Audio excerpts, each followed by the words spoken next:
Hello, welcome to another video on the big answer, the single biggest answer to life's biggest questions. If you're new, please start with the video Book 1, Intro to the Big Answer, and then watch the chapters that come before this one, as we'll be building on what we've covered so far. In the last videos, we covered how TBA can easily and elegantly explain our subjective preferences, values, and experiences with an objectively derived set of qualities.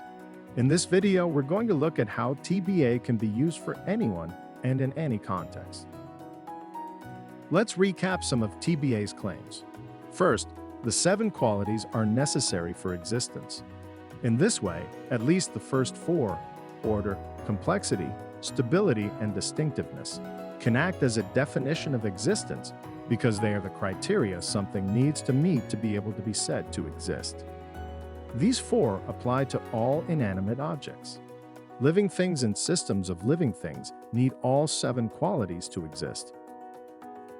Because the 7 qualities are needed for all living things and systems of living things, this makes them the qualities evolution will select for. In this way, they define what works in reality. This also extends to explain what works when it comes to societies, relationships, products, business or economic models, farming practices, etc., and even moral systems and value systems in general. Truth is also generally a conceptual model of reality that works, and this is usually because it more accurately represents how things are actually working in reality. While we may never have a perfect understanding of reality, a model of reality that gets closer will work better than models that aren't as close. If we define works as that which increases the 7 qualities in a given situation, TBA definitionally works for everyone in every context. However, while that may be true, it's not good enough to just proclaim that and move on. As mentioned before, it will take many years for many people in almost every field of study testing this and finding it, well, works before we could tentatively start using it as a theory, and it can never be fully proven, so it's certainly not something we can prove in a few YouTube videos. Instead, we're just going to have to make this a working assumption for now and explore what that would look like. There are a few points of confusion many people have, so let's take a look at these now, starting with some of the easier ones and working our way up. Many people ask, but what about something that increases the 7 qualities for one person, but decreases them for a lot of people, or increases them in the short term, but decreases them in the long term? Is that good or bad? The answer to this is very easy. In whatever frame you look within, if the 7 qualities are increased, then within that frame it's good, and if they're decreased, it's bad. So if the 7 qualities are raised for one person or group, then that one person or group will see that as good. If the 7 qualities are decreased for everyone else, then for everyone else that's bad.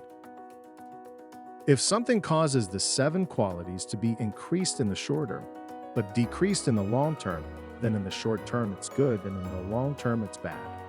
If it increases the qualities in one area, such as a geographical area or an area of your life, such as your marriage or your job, etc., but decreases them in another area, then in that one area it's good and in the other area it's bad. Continuing on, if some action or strategy would increase the 7 qualities in one circumstance, but decrease them in a different circumstance, then it's good to use it where it increases them and bad to use it where it decreases them. Going in for a bro hug increases the 7 qualities with a bro, but decreases them if you tried it with the queen.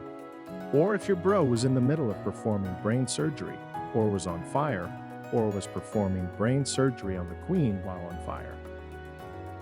Something might increase the 7 qualities in different cultural and historical contexts as well. A man kissing another man on each cheek in greeting would be a welcome sign of affection in southern Italy.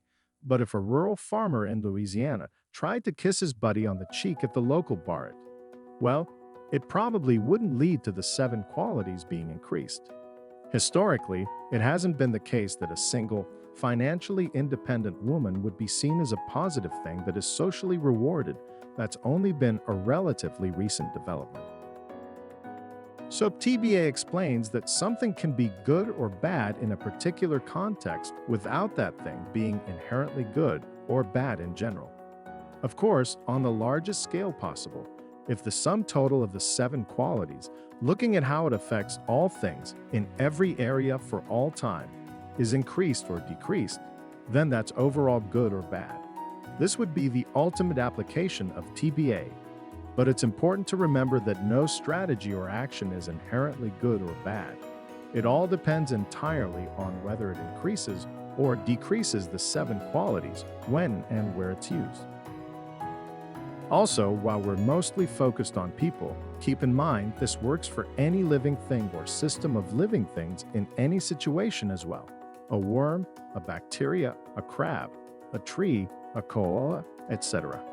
If something increases or decreases the 7 qualities for them, it's good for them or bad for them, respectively, whether that's an evolutionary mutation, a forest fire, an instinct or preference, etc. TBA explains it all. We'll look at evolution, animals, ecosystems, symbiotic relationships, etc. in another video. Right now, let's move on to applying this to individual people. Each person has unique skills and abilities and preferences that will make something good for them, but bad for someone else, and vice versa. One person could love living a very dynamic, complex life, while someone else might prefer efficiency and stability. Further, this could be different in different areas of life. One person may get their complexity and dynamics at work, but want to come home to efficiency and stability in their relationship, minimalistic decor, quiet evenings, etc., while another person may prefer a very efficient, stable job, but have a very complex and dynamic life outside of work, whether that's with sports or hanging out with friends or a hobby, etc.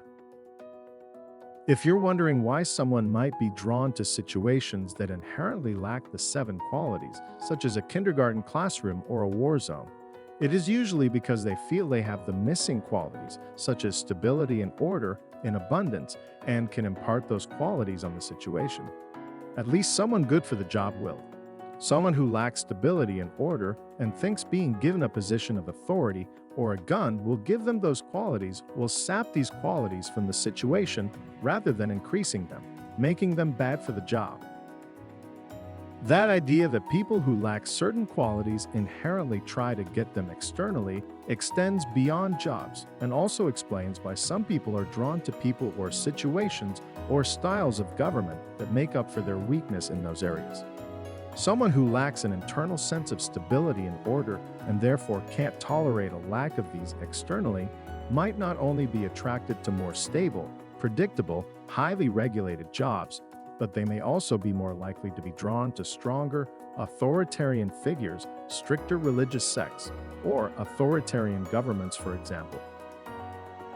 As far as a society goes, remember how we talked about a whole being limited by the 7 qualities of its parts. We've now just gone a little further with that notion. A society that encourages and supports its members to embody the 7 qualities within themselves will have citizens that actively look for ways and opportunities to increase the 7 qualities in that society, leading to constant improvement. Whereas societies that undermine the 7 qualities of its members will have people who are looking to extract the 7 qualities from society. This is especially true of society's leadership.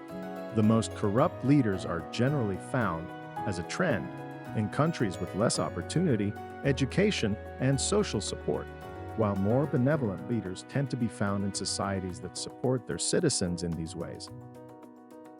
Flipping that, leaders that embody fewer of the 7 qualities inherently seek to extract power from the system and generally push for more marginalization, less education, less social support, etc., while leaders with high inherent levels of these qualities push to increase the qualities in the population as well, through egalitarianism, education, and more social supports. The fact that TBA is in favor of education, social support, etc. isn't new or unique as far as value systems go. That's not at all the point being made here. What I'd really like you to pay attention to is that TBA offers an explanation for why these are good, and that explanation is just based on the objective qualities needed to exist. It's factual. Yet it supports the creation of a society where people would flourish and be their most authentic and happy, which would in turn benefit the society. This is why TBA could be so important for artificial general intelligence. It means AGI doesn't need feelings to reach conclusions completely in line with what humans intuitively prefer. An AGI using the qualities of TBA could, hypothetically, come up with entirely new ways of crafting societies, laws, education, etc., using only objective logic and reason, and have those systems deeply and completely resonate with humans on an emotional and intuitive level. An AGI assistant trying to increase the 7 qualities for each person could take into account that person's unique abilities, strengths, interests, goals, preferences, etc. when doing so, meaning there would be no one-size-fits-all approach that the AGI would try to fit everyone into. TBA is the only basis of value that allows for that level of customization, diversity, and freedom of individual expression. It could help each person craft the life that feels best to them using these purely objective qualities. One way I describe this breakthrough is that it gets our heads to speak the same language as our hearts. For a long time, we haven't had a way of looking at the world that actually works, so I've done things, pursued things, or tried things that we think make sense, but lead to us or others being hurt. We've tried to do good, but we've done it in stupid ways. Hence the sign-off where I encourage people to do good smart, as opposed to doing good dumb. In the next video, we'll go over what I believe a world maximizing the 7 qualities would look like. I may be wrong in this vision, either because I'm getting something wrong about the application, or the strategies I think of wouldn't actually result in the 7 qualities being increased for an unknown reason, or because I'm unable to think of an even better world than the one I outlined, so it's not gospel or anything. I'm not saying this is how society should look, it's just one person's first attempt at applying these qualities to society and seeing what comes out. I'll see you in Chapter 7, A World Maximizing TBA. In the meantime, do good smart.